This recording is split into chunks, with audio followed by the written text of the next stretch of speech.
Well, last week, you were 10 toes down And I on, still am.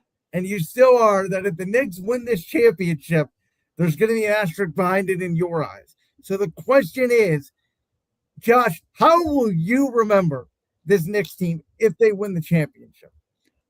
So, just for those who may not remember, my whole stance with this Knicks team is they have been the beneficiaries of their opponents going to a game 7 and only having 1 day off, or minimal days off in the case of the Spurs, before turning around and having to play the Knicks. And Brandon tried to present the argument to me that the Cavs went through the same thing back in 2016.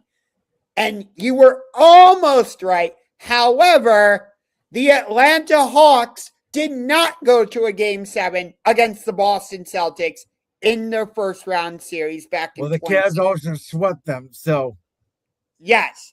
How good are the Hawks? True. Because that was the series where we set the NBA record for 3-pointers. Yes. But here's the thing. Do I strongly dislike the New York Knicks? Yes, I do. However, Mikal Bridges, I am a big fan of him. I like how he plays. I will admit, I think the Knicks gave up way too much to get him in terms of all the draft picks, but he's been playing well, but he's got to do it more consistently. I also like Josh Hart, even though he can be a pain in the butt to play against, but his personality is great. I wanted the Cavs to trade for him. He would have been great for that small forward position. But nonetheless, he ended up in New York. But in terms of this team overall, they've been dominant. I can't take that away from them. They have been dominant. And what I will remember most about this team is their never say die attitude.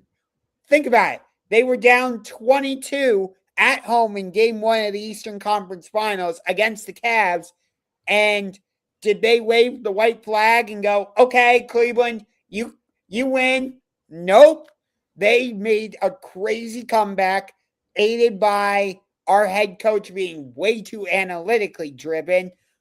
By the way, Brandon, did you know we're up 2-1 in the analytical NBA Finals? By the way, the Spurs are up 2-1 because they analytically outplayed the Knicks in game 2 and game 3. So there you go.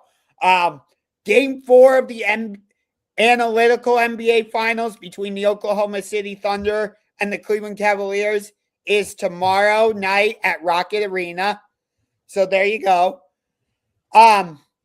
I suggest watching that instead of Spurs Knicks game 4. Yes, I am only kidding. Don't you worry. But no. That is what I will remember the most about this Knicks team is their never say die attitude. And okay, we're just gonna put our foot on your throat, and you're not getting up. If the Knicks pull this off, whether it be in 5 games, 6 games, or 7 games, 7 may be pushing it for what I'm about to say, but I will remember it as the second most dominant playoff run of my lifetime, only behind the 17 Golden State team that went 15-1 and won 15 straight, gave up game 4 to the Cavs so they could win game 5 on their home floor. That team may go down as one of the greatest teams ever. I know they didn't beat Michael Jordan 72-10 Bulls team, but talent-wise, that would have been the greatest collection of talent we've ever seen. And this Knicks team isn't that. But you know what they had until they lost last night? A 13-game win streak where they won every single game by double digits and were winning by a record playoff margin. More so than the Bulls of the 90s, more so than those 2 Golden State teams that went back-to-back that I talked about, more so than the Lakers team that went back-to-back-to-back with Kobe and Shaq in the middle of the 2000s. And you could say what you want about their opponents, and they played bottom feeders. What I'm scared about is if the Knicks win the championship, the Cavs are going to say, well, we lost to the NBA champions. What do you want us to do? Because we lost to the Pacers last year. They got to the finals, and we lost to the Knicks. And listen, nobody, I think, really believed the Pacers were a finals team last year. They got the best circumstances possible.